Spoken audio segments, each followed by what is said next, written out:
DOE, the DBCC, and the Office of the President. We are holding all of you accountable for the suffering of the Filipino people. Binatiko si Cagayan de Oro 2nd District Representative Rufus Rodriguez sa pagdinig ng Kamara ang economic team ni Pangulong Bongbong Marcos sa pagtapyas ng excise tax sa langis. Ang batas kasing sinertipikang urgent mismo ng Pangulo na magbibigay ng kapangyarihan sa kanyang suspindihin ang buwis sa petrolyo, hindi agad na ipatupad kahit noong Abril 9 pa raw naging epektibo.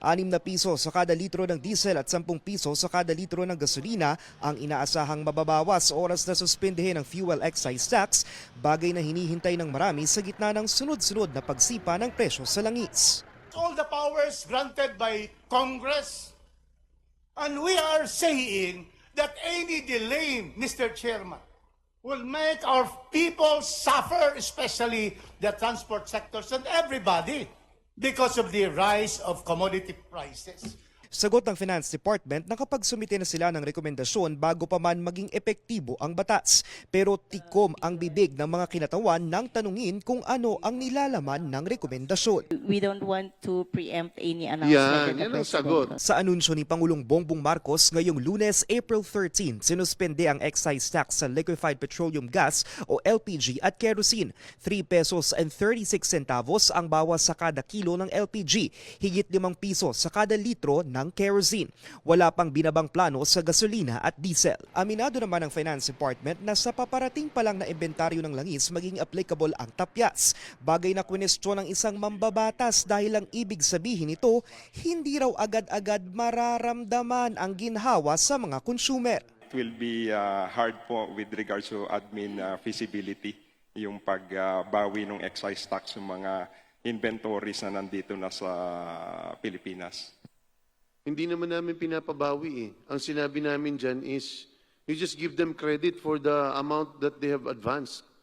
And that once the suspension is lifted, we can start applying that. Sa labas naman ng batasang pambansa sa Quezon City, kinalampag ng mga relihista ang Kamara na suspindihin ang value-added tax o VAT sa produktong petrolyo.